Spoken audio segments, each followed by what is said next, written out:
సంఘ సభ్యత్వం యొక్క నిబంధన మాటలు ఇవి. మనము సంఘ సభ్యులము, ఈ నిబంధనకు మనము లోబడుతున్నామా లేదా అని మనం పరీక్ష చేసుకోవాలి. ఇవి కొత్తగా వచ్చేవారు కూడా నేర్చుకోవాలి.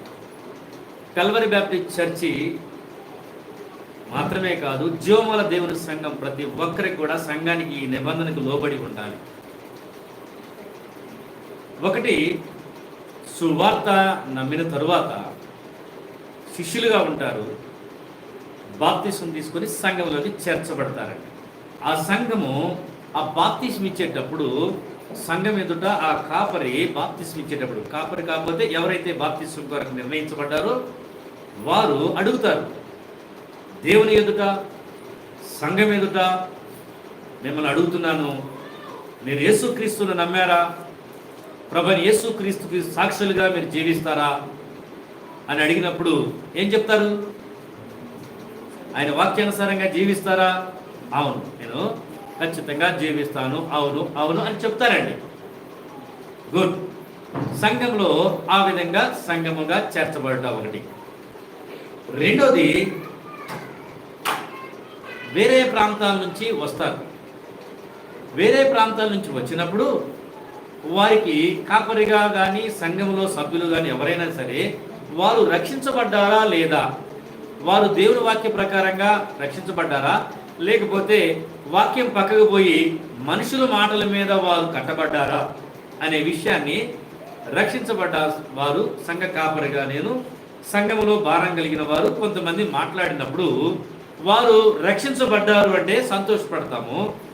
రక్షణ బాప్తిసం ద్వారా, నా క్రియల ద్వారా చాలా మందిని రక్షించబడ్డారా అని అడిగితే వాళ్ళు అంటారు, ఇంకా రక్షణ తీసుకోలేదండి,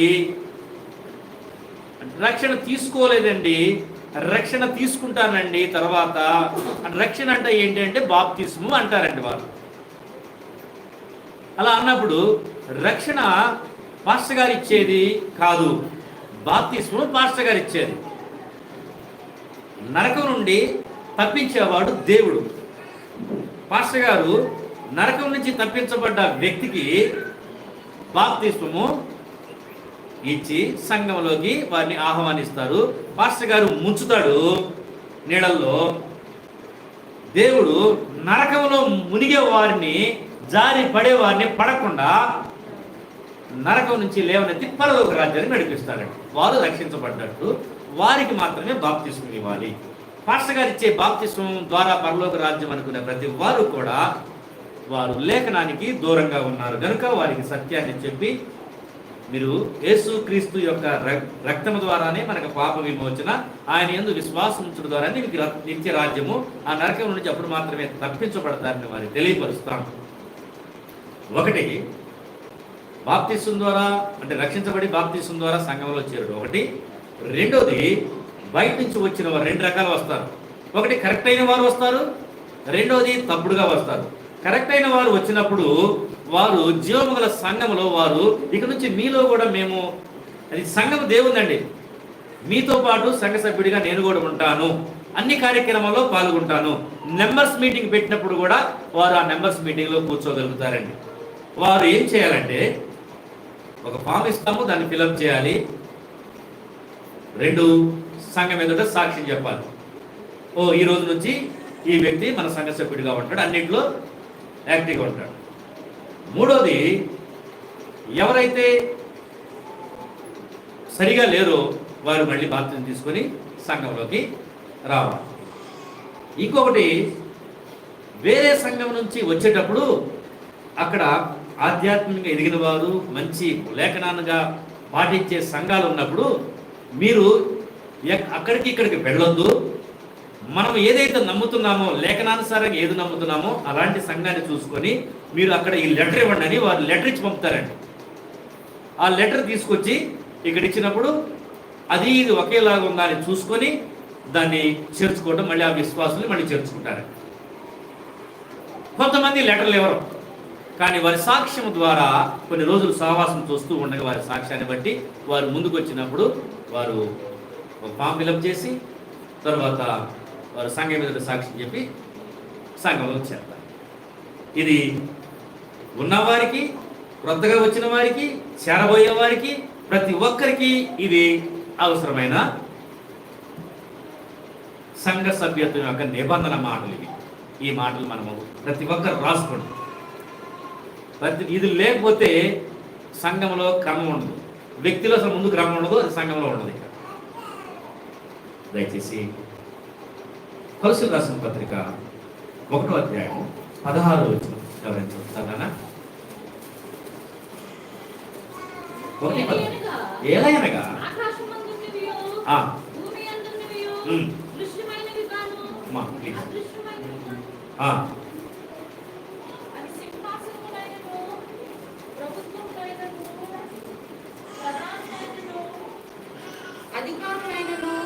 సర్వమును ఆయన యందు సృజింపబడెను, సర్వమును ఆయన ద్వారాను ఆయనను బట్టి సృజింపబడెను.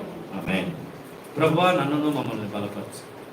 నీ లేఖనాలను గ్రహించే శక్తిని, జ్ఞాపకం ఉంచుకునే శక్తిని, రాసుకునేవారు రాసుకునే అవకాశాన్ని వారు జాగ్రత్తగా దాచిపెట్టుకున్నట్టుకు నన్ను మమ్మల్ని మీ ఆధీనంలో తీసుకొని నీ మాటలు మాకు నేర్పించమని యేసు నామములో ప్రార్థిస్తున్నాను తండ్రి. ఆమేన్. దయచేసి అందరూ కూర్చోండి. ఇవి మీ అందరికీ మస్తు సార్లు బోధించినవి.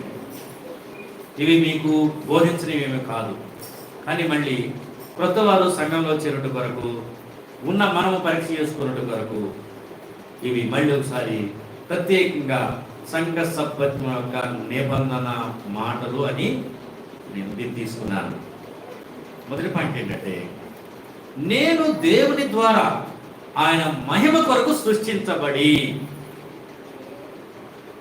ప్రతి ఒక్కరూ కూడా నేను దేవుని ద్వారా ఆయన మహిమ కొరకు సృష్టించబడి పాపములో చనిపోయిన స్థితి నుండి యేసు క్రీస్తు ప్రాయశ్చిత్త త్యాగము వలన జీవించబడి నిత్య వారసత్వం పొందాను అని గుర్తుపెట్టుకోవాలి. పాపములో చనిపోయిన స్థితి నుండి యేసు క్రీస్తు ప్రాయశ్చిత్త త్యాగం వలన జీవింపజేయబడి నిత్య వారసత్వం పొందే వరకు పరిశుద్ధాత్మతో కట్టబడ్డాను. పరిశుద్ధాత్మతో మనము కట్టబడ్డాము. దయచేసి పిల్లరా, ఇది మనము గమనించాలి. మనము పరిశుద్ధాత్మతో కట్టబడిన వారు.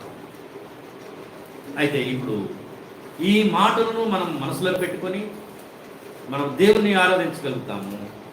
మనము ఎవరి వారమై ఉన్నామో మనము గ్రహించగలుగుతాము. మీరు ఆలోచించండి, నేను నా ఇష్ట ప్రకారంగా ఉన్నాననుకోండి, అందరూ ఏమంటారు? నువ్వు పాస్టర్ గారివి, నువ్వు పాస్టర్ గారివి, పాస్టర్ గారిలాగా ఉండాలి అంటారు. దేవుని పిల్లలు ఒకరికొకరు ఏమనుకుంటారు? నువ్వు దేవుని పిల్లలవి, మనం దేవుని పిల్లలము, దేవుని పిల్లలాగా ఉండాలి అనుకుంటాం. అనుకోమా? ఒకరికొకరు ఏం చేసుకుని హెచ్చరించుకుంటాం. అలాగే మనకు మనమే స్వపరీక్ష చేసుకోవాలి. నేను దేవుని ద్వారా ఆయన మహిమ కొరకు సృష్టించబడి పాపములో చనిపోయిన స్థితి నుండి యేసు క్రీస్తు ప్రాయశ్చిత్త త్యాగం వలన జీవించబడి నిత్య వారసత్వం పొందే వరకు పరిశుద్ధాత్మతో కట్టబడ్డాను అని మనం నమ్మాలి. ఇది నువ్వు నమ్మితే నువ్వు దేవునికి మహిమకరంగా జీవించగలుగుతావు. ఇది నువ్వు నమ్మకపోతే సంఘంలో రావవసరం లేదు. ఇప్పుడు కొలస్సీయులు 1:16 నెమ్మదిగా చదవండి. ఏలయనగా చూడండి, ఏలయనగా ఆకాశమందు ఉన్నయు భూమి యందు ఉన్నవయు కనపడే గాని కనబడనివి గాని అవి సింహాసనములైనా సరే, ప్రభుత్వములైనా సరే, ప్రధానులైనను అధికారులైనను సర్వమును ఆయన యందు అంటే సమస్తము ఆయన యందు సృష్టించబడ్డాయండి. ఒక యేసు క్రీస్తుని అంగీకరించిన వాడు తన లేఖనం ఏం చెబుతుందో ఖచ్చితంగా ఆయన అన్ని కూడా చేశాడు. అయితే రాజుకు లోబడాల్సిందే, అధికారులకు లోబడాల్సిందే, ఎక్కడైనా సరే మనుషుల దయందు దేవుని దయందు నీకు వర్ధిల్లాల్సిందే, ప్రతి వారి మాట వినాల్సిందేనండి. వారు ఎలా ఉన్నారో నీకు సంబంధం లేదు, పై అధికారికి మాత్రం ఖచ్చితంగా నువ్వు లోబడాల్సిందే. ఎందుకంటే మనం అనొచ్చు, అరే మన మంత్రి గారు సరిగా లేడురా, లేకపోతే మన వాళ్ళు లేరా అని చెప్పుకుంటాం అంతే తప్ప ఏదైనా ఇష్యూ జారీ చేశారు ఖచ్చితంగా దానికి లోపడాల్సిందేనండి. అది సమస్తము ఆయన వల్లనే కలిగి. ఇంకోటి గుర్తుపెట్టుకోవాలి, స్వరక్తం ఇచ్చి మనల్ని సంపాదించాడు మనల్ని దేవుడు. ఆయన సంఘానికి ఆయనే శిరసై ఉన్నాడు, యేసు ప్రభువే శిరసై ఉన్నాడు. పరిశుద్ధాత్మ దేవుని యొక్క నడిపింపులో మనం అందరం ఉన్నాము. మనము ఒకటే గుర్తుపెట్టుకోవాలి, నేను దేవుని ద్వారా ఆయన మహిమ కొరకు సృష్టించబడ్డా. అవునా కదా? ఆయన మహిమ కొరకు సృష్టించబడ్డా. మనం లోకము నుంచి మళ్ళీ నూతనంగా జీవింపజేశాడు అంటే దేని కొరకు జీవింపజేశాడు? ఆయన మహిమ కొరకే. అవునా కదా? చాలా వాక్యాలు ఉన్నాయి, ఇంకా చెప్పాలంటే నేను చెప్పాలని అనుకుంటున్నప్పటికీ అంత వాక్యం నేను చెప్పలేను. ఓకే, తర్వాత ఎఫెసీయులకు రాసిన పత్రిక 1వ అధ్యాయం 13-14 వచనాలు. మీరును సత్యవాక్యమును అనగా మీ రక్షణ సువార్తను విని, చూడండి, మీ రక్షణ సువార్తను విన్నాము. తర్వాత క్రీస్తునందు విశ్వాసముంచి ప్రతి ఒక్కరు కూడా రక్షించబడ్డ ప్రతి ఒక్కరు కూడా దేవుని యొక్క వాగ్దానం చేత ముద్రింపబడిన ఆత్మ చేత మనం అందరం ముద్రింపబడ్డామండి.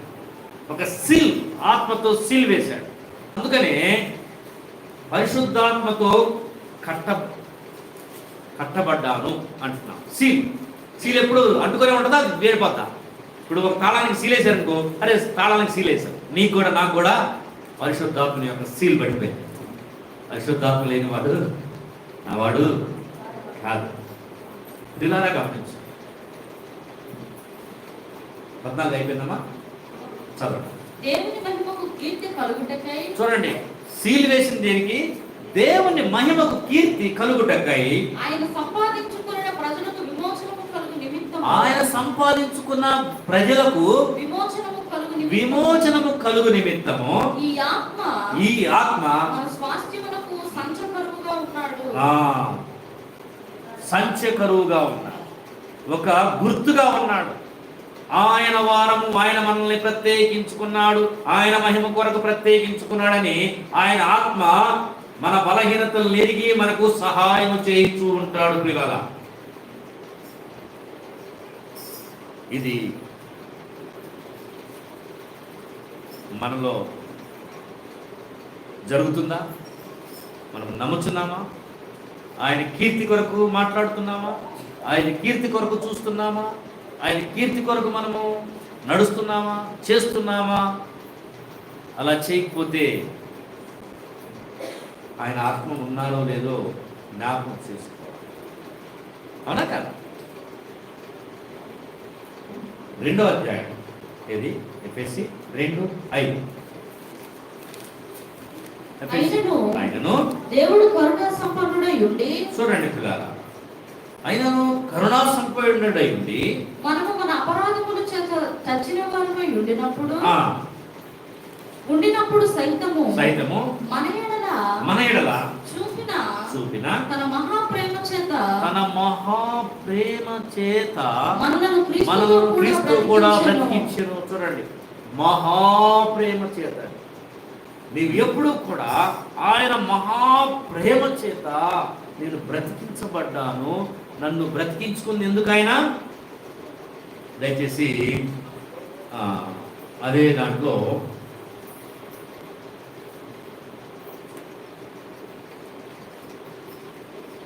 దయచేసి 10వ వచనం చదువుతారా? మరియు వాటి యందు మనం నడుచుకున్న వల్లని దేవుడు ముందుగా సిద్ధపరిచిన సత్క్రియలు చేయుటకై మనము క్రీస్తు యేసునందు సృష్టింపబడిన వారమై ఏం చేయుటకు సృష్టించబడ్డాము? ఆయన ముందుగా నిర్ణయించిన సత్క్రియలు చేయుటకు, ఆయన ముందుగా నిర్ణయించిన సత్క్రియలు చేయుటకు సృష్టించబడ్డాము. ఆయన కీర్తి కొరకు చేయుటకు మనము సృష్టించబడ్డాము. ఆయన మహిమ కొరకు మనము సృష్టించబడ్డామండి.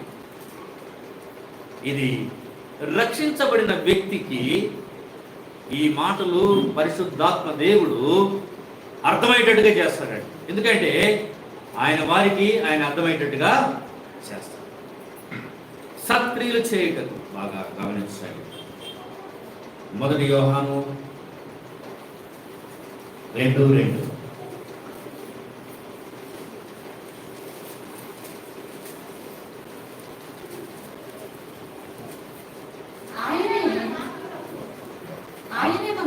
ఆయనే మన పాపములకు శాంతికరమై ఉన్నాడు. చూడండి, మన పాపముల కొరకు ఆయనే శాంతికరమై ఉన్నాడు. మన పాపములకు మాత్రమే కాదు, మన పాపములు మాత్రమే కాదు, సర్వలోకమునకును శాంతికరమై ఉన్నాడు. సర్వలోకములు పాపులను రక్షించుటకు క్రీస్తు యేసు ఎక్కడికి వచ్చాడు? లోకానికి వచ్చాడు. సర్వలోకం కొరకు వచ్చాడు. సర్వలోకం కొరకు ఆయన శాంతికరం. కానీ ఇప్పుడు మనం ఏంటంటే, అయ్యో నాకు శాంతి సమాధానం ఇచ్చింది ఎవరు?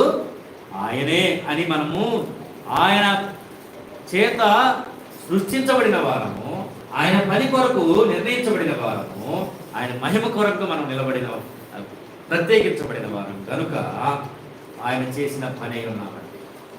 ఎందుకు నూతన జన్మ ఎందుకు ఇచ్చాడు మనకి? ఆయన కొరకే అని ఖచ్చితంగా గుర్తుపెట్టు. అయితే ప్రియులారా, దేవుని యొక్క మహాకృపను బట్టి ఆయన ఆత్మను మనకేమి ఎలా ఇచ్చారంట? ఒక సంచకరువుగా ఇచ్చాడండి. గలతీయులకు రాసిన పత్రిక 5వ అధ్యాయము 22 నుంచి.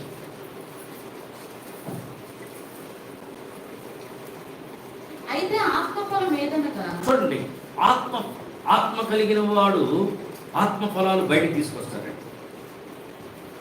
ఏ ఫలాలు తీసుకొస్తాడు? ఆత్మ ఫలాలు తీసుకొస్తాడు. ప్లీజ్. అయితే ఆత్మఫలం ఏమనగా, అయితే ఆత్మఫలమేనగా ప్రేమ. చూడండి, దేవుని ప్రేమ ఇదుగో చినులార భావమునే తెలుపరే. దేవుని యొక్క ప్రేమ నీలో ఉన్నప్పుడు ఆ ప్రేమ ద్వారా ప్రేమ భావాన్ని నువ్వు తెలపాలండి. ప్రతి ఒక్కరు గుర్తుపెట్టుకోండి, ఆత్మఫలము ప్రేమ. ప్రేమ ఏంటి అంటే, నువ్వు స్వరక్తం ఇచ్చి నీ స్వరక్తం ఇచ్చి ఏం సంపాదించలేదు ఆ యొక్క పరలోక రాజ్యం. ఆయన స్వరక్తం ఇచ్చి నిన్ను ప్రేమించి నీ సైడ్ నుంచి నా సైడ్ నుంచి ఏమైనా ఉందా? అలాంటి అగాపే ప్రేమ, స్వార్థం లేని ప్రేమ అన్నది. ఆత్మ కలిగిన వాడికి స్వార్థంతో ఆలోచించడు, స్వార్థంతో మాట్లాడడు. మొట్టమొదట ప్రేమ. చూడండి, దేవుని ప్రేమ పొందిన వాడికి సంతోషమే సమాధానమే, సంతోషమే సమాధానమే, సంతోషమే సమాధానమే, చెప్పనాశక్యమైన సంతోషం, చెప్పనాశక్యమైన సంతోషం. ఈ సంతోషం నీకు కావలనా? ఈ సంతోషం నీకు కావలనా? నీకు కావలనా?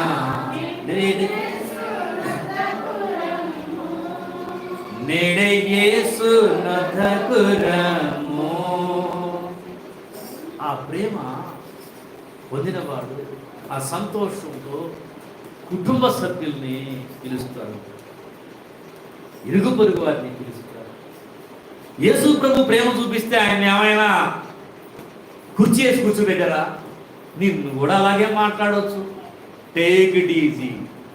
ఎందుకంటే నన్ను ప్రేమించిన వాడే ఓర్చుకున్నాడు, నేను ఏ పాటి పడితే ఓర్చుకోవటము, ఓర్చుకునే ఆ శక్తిని ఆ పరిశుద్ధాత్ముడు వారికి సహాయం చేస్తాడు. పిల్లరా, మూడోదండి సమాధానం. వాళ్ళకి సమాధానం అండి. ఈ భూమి మీద సమాధానం అంటూ ఉండదు, వారికి మాత్రం సమాధానంగా ఉంటారు. ఎందుకు? నన్ను ప్రేమించిన వాడు, నాకు సంతోషం ఇచ్చిన వాడు ఆయనే చూసుకుంటాడు. బిడ్డల యొక్క ప్రతిదీ కూడా ఎవరు సిద్ధపరుస్తారు? ఆయనే, తండ్రి సిద్ధపరుస్తాడు. మా డాడీ ఉన్నాడు చూసుకుంటాడు. ఆయన చెప్పిన మాట వింటే చాలు, అదే నాకు సమాధానం. ఆయన మాట వినకపోతే కంగారు, ఇక అనేక మాటలు దొరుకుతాయి. ఇక కప్పుచ్చుకోవడానికి ఏం చేస్తారు? గతం తీసుకుంటే అట్ట కాదు, ఇట్ట కాదు, ఇట్ట కాదు, ఇట్ట కాదు, నో నో నో నో అని నన్ను మాట్లాడి ఇట్ట మాట్లాడి అన్నీ చెప్తారు. కానీ అక్కడ ఆయన ముందు కుదరదు. ఎవరి ముందు కుదరదు? దేవుని ముందు. ప్లీజ్. తర్వాత వాళ్ళలో శాంతం ఉంటుంది. ఎంతవరకు ఉంటుందంటే అది కొంచెం చాలాసేపు ఉంటుందండి. దీర్ఘశాంతం, దీర్ఘంగా ఉంటుంది. కొంతమంది కొంచెం సేపు శాంతంగా ఉంటారు. నేను ఇప్పుడు దాకా శాంతంగా ఉన్నాను చాలు అనుకుని శాంతాన్ని పక్కకు పెట్టి ఇంకొక విధంగా మారే అవకాశాలు ఉన్నాయి. కానీ ఆత్మఫలంలో దీర్ఘశాంతం ఉంటుంది. ప్లీజ్. తర్వాత వారికి దయ కూడా ఉంటుందంటే దయాళత్వం, మంచితనం. అరే ఈ అమ్మాయితో మా అమ్మాయి ఉంటే బాగుపడిద్దిరా, మంచి ఉందిరా అక్కడ దగ్గర, ఈ అబ్బాయితో తిరిగితే మా అబ్బాయి మంచోడు అవుతాడురా, వీళ్ళ ఇంట్లో మా పాపను ఉంచిపోతే మంచివారా, జాగ్రత్త చూసుకుంటారా. అంటే చాలా చెప్పొచ్చు దానికి. మంచితనం.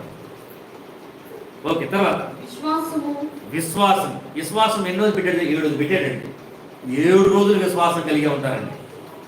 ఒక రోజు ఒకదాని అంటే నచ్చిందని ఎందుకు విశ్వాసము, నచ్చంది నాకు వద్దు అని అందరూ వీళ్ళు. ఆత్మఫలాలు కదా, ఆత్మఫలము అంతే అండి. దాంట్లో ఒక బత్తాయి పండులో తొనల్లాగా ఉంటాయి అన్నీ. తొన తీస్తాము, ఇదొక ఫలం, ఇదొక ఫలం, ఇదొక ఫలం అండి. ఫలములోనే ఇన్ని తొనలు ఉంటాయండి. ఒక వ్యక్తిలోనే ఇన్ని ఉంటాయండి. విశ్వాసం. నీకు నచ్చినప్పుడేమో దీన్ని నమ్ముతున్నాను, నాకు నచ్చలేదు కాబట్టి నేను నమ్మాను కదా. దేవుని వాక్యం ఇది చెప్తుంది, అంతే నేను నమ్ముతా. నేనేం చేయాలి అంతే, దానికి నమ్మి దాని ప్రకారం నడుచుకోవటమే విశ్వాసం ఉంటుందండి. తర్వాత సాత్వికం అండి. వా, ఎంత సాత్వికమో దాన్ని వర్ణించలేదు, నాకు అంత టాలెంట్ లేదు. సాత్వికుడిగా ఉంటాడండి. తర్వాత ఆశా నిగ్రహం. ఇక్కడే చివరి ఎందుకు పెట్టాడు సార్? ఎన్ని ఉండి ఇది లేనోడు పడిపోతాడు. ఎన్నుండి ఈ 6 నుండి 7 లేకపోతే ఈ 6 పాడు చేస్తాడు. ఇగో దేవుని బిడ్డని అంటారు చూసావా, మొత్తాన్ని నాశనం చేస్తాడు. ఒక బైక్ కొనాలి, కనపడగానే ఒక ఏం కొనాలి? బైక్ కొనాలి. లాస్ట్ టైం వేరే సంఘానికి కొంతమంది మనం వెళ్ళాం. అక్కడ సాక్ష్యం చెప్తున్నారు, బైక్ కొనియలేదని తల్లిదండ్రులు ఉరేసుకొని చచ్చిపోయాడు. అంటే ఆశపడ్డాడు, తల్లిదండ్రులు కొనిచ్చేంత వరకు ఆగాలి. దాన్ని ఊపిరి తీసుకుంటే ఏమొచ్చింది? ఆశను ఏం చేసుకోలేకపోయాడు, నిగ్రహించుకోలేకపోయాడు. అలా చిన్నలు కావచ్చు, పెద్దోళ్ళు కావచ్చు, అనేకమైన ఆశలు ఉంటాయి. ఆశను నిగ్రహించుకునేది ఉంటుందండి. అంటే న్యాయబద్ధమైన ఆశలు ఉంటాయి, అన్యాయబద్ధమైన ఆశలు ఉంటాయి. శక్తిని మించిన ఆశలు ఉండొచ్చు, కానీ వాటిని ఏం చేయాలి? నిగ్రహించుకోవాలి. తగిన సమయంలో దేవుడు ఇస్తాడు అని ఒక విశ్వాసం కలిగి ఉంటాడండి దేవుని బిడ్డ. అప్పులు ఎక్కువైపోయి ఇంట్లో ఏదో తాగి చచ్చిపోయారు, కుటుంబం పిల్లల మొత్తానికి విషం ఇచ్చి తాగి చచ్చిపోయారు. ఏదో అవసరమా? ఆశా నిగ్రహం అనేది చాలా కరెక్ట్గా ఉండాలి పిల్ల. అవునా కదా?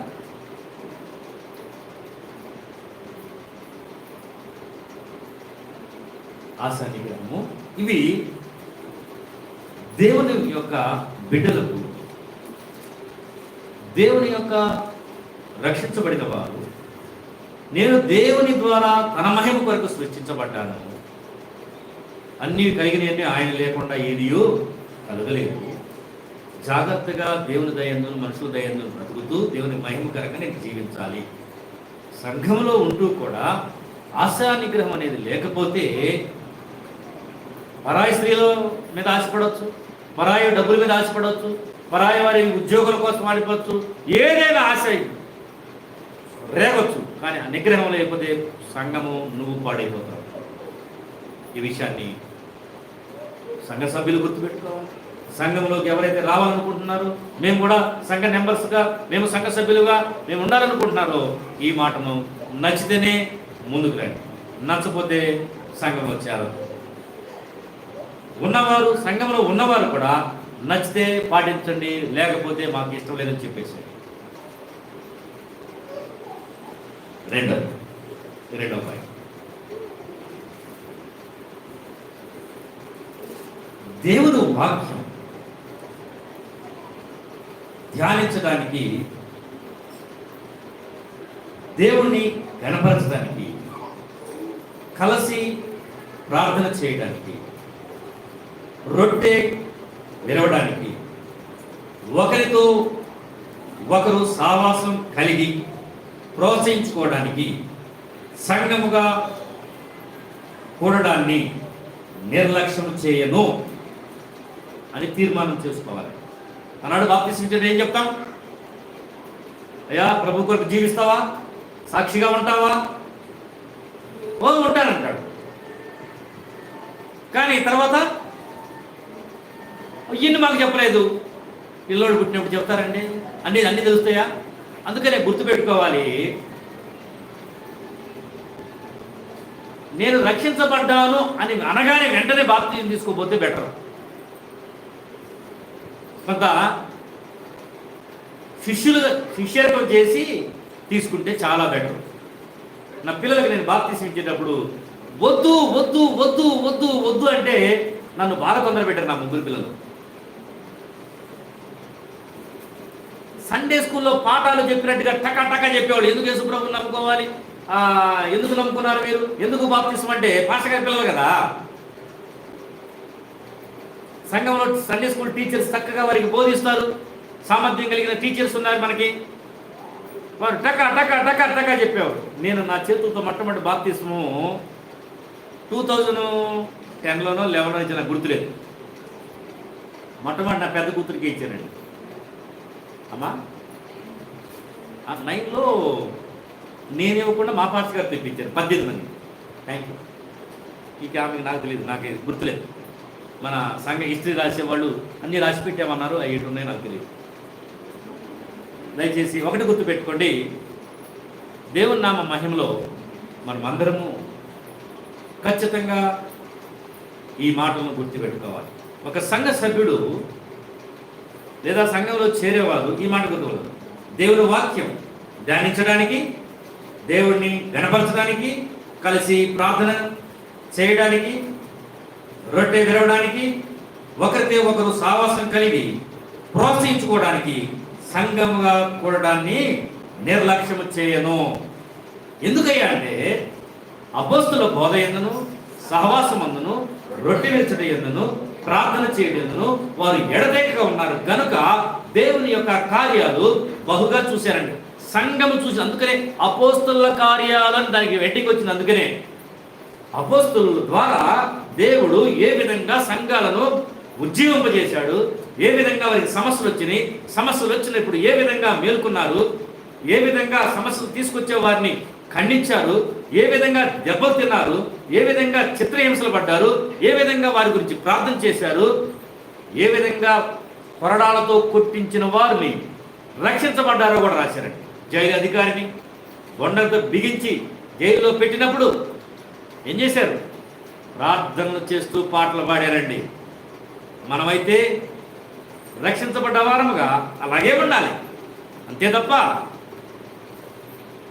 దానికి వ్యతిరేకంగా ఉంటే దేవుని ఆత్మ కలిగిన వారము కాము. కలిగిన వారం అయినప్పటికీ అలా చేయకపోతే దేవుని కార్యాలు మనము చూడలేము. పిల్ల దయచేసి హెబ్రీయులకు రాసిన పత్రిక 10వ అధ్యాయము 24-25. కొందరు మానుకుంటున్నట్టుగా, కొందరు ఏమవుతుందంట, ఇది ఎప్పుడు 2000 సంవత్సరాల క్రితం ఉందండి. అంటే అప్పుడులోనే మానుకుంటున్నారు, ఇప్పుడు కూడా మానుకుంటున్నారు.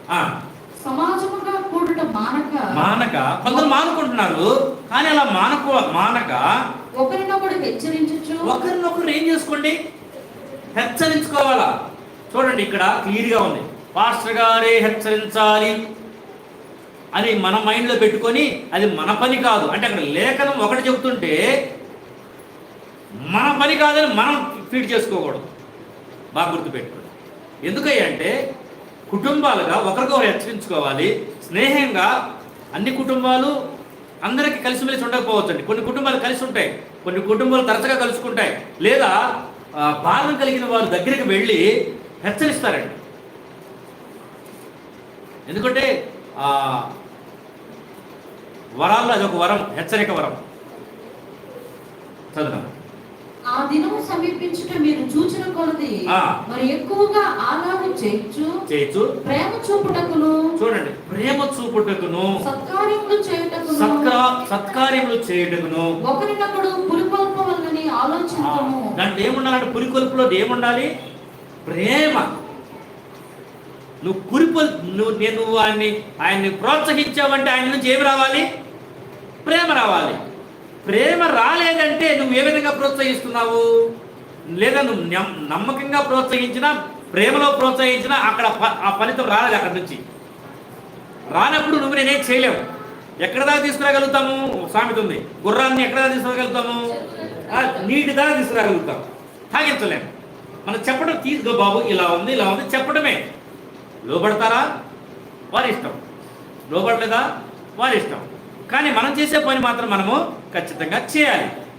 కానీ నీవే వ్యతిరేకంగా ప్రోత్సహించావనుకో, నీవు ఆయనకి, నాకు, ప్రతి ఒక్కరికి అంత పరిశుద్ధాత్ముని లేని వారంగాను, దేవుని పిల్లలుగా లేని వారంగా, ఆత్మ లేని వారముగా మనము బద్దులం అవుతాం. ఇంకా అంతే. ఓకే, అయిపోయిందన్నా 25. అపోస్తుల కార్యము 2వ అధ్యాయం 42 చూడండి. ఆల్రెడీ మనం చదువుకున్నాము, అయినప్పటికీ 42 కటక చదివేసే. మీరు చూడండి పిల్లల సంఘాన్ని మనకి రాసి పెట్టాడు. చదివినప్పుడల్లా వీరు ఆడ వీరు ఇప్పుడు ఏమవ్వాలి? ఇప్పుడు మీరు వీరు అంటే జరిగించారు, వీరు జరిగించారు. మనం ఏం చేయాలి? ఇప్పుడు మీరు నేనేం చేయాలి? ఇది జరిగించాలి. Okay, please. అపోస్తుల బోధయందును సహవాసమందును రొట్టె విరుచుట యందును ప్రార్థన చేయుట యందును ఎడతెగక ఉన్నారండి.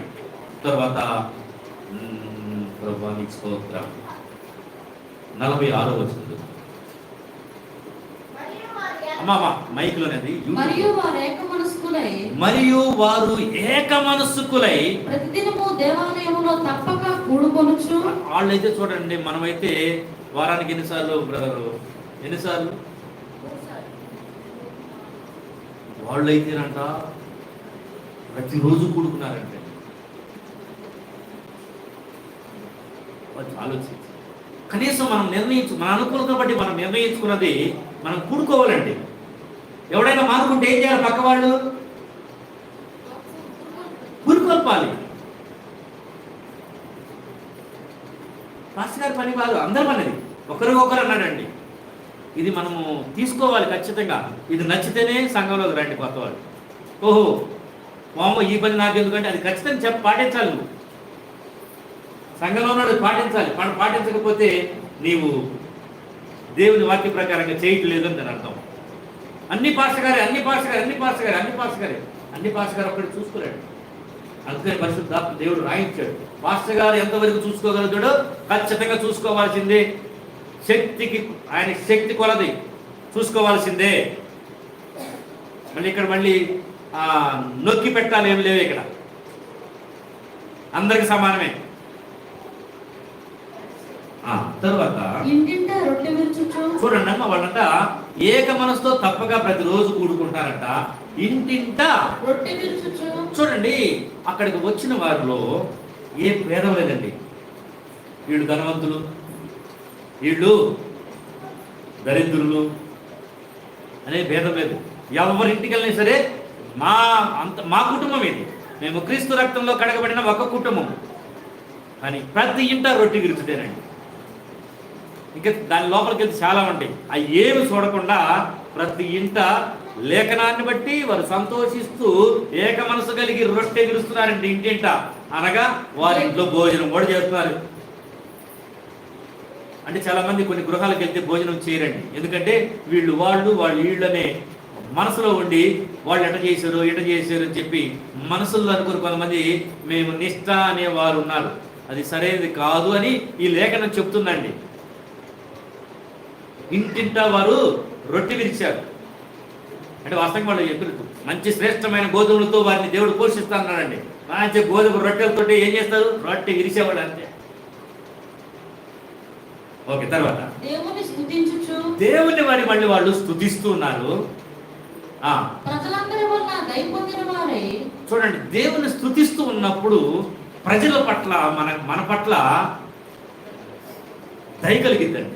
మనము దేవుని స్తుతిస్తూ ఉంటే ప్రజలు మన పట్ల దయ చూపిస్తారు. వాళ్ళ దయను పొందుకుంటామండి.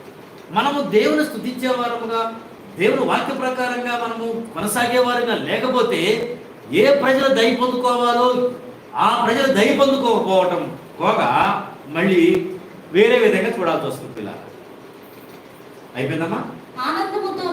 ఆనందముతో చూడండి, వాళ్ళకి ఆనందం అండి. ఆనందం ఎక్కడి నుంచి వస్తుందంటే అంతరంగం నుంచి వచ్చేది ఆనందం అండి. వాళ్ళు కూడుకోవాలంటేనే ఆనందం అండి వాళ్ళకి. ఒక సర్వే చెప్తున్నాయంట, ఇప్పుడు ప్రపంచంలో ఒక మనిషి ఏ సమయంలో ఆనందంగా ఉంటున్నాడు అని ఒక సర్వే చేశారండి. మీకు ఐడియా ఉందా ఏ సమయంలో ఆనందంగా ఉంటాడు? మీరేమని విన్నారా? అంటే నేను ఒక్కడే విన్నాను, మీరు కూడా విన్నారని అడుగుతున్నాను. స్నేహితులతో. ఓకే, ఇంకా నేను ఎవరితో అనలేదు, ఏ సమయం అన్నాను. అలా అనకపోతే ఇప్పుడు అంటున్నాను మళ్ళీ ఏ సమయంలో వారు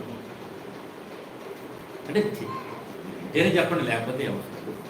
శనివారం సాయంత్రం మాత్రమే ఆనందం ఉంటారండి.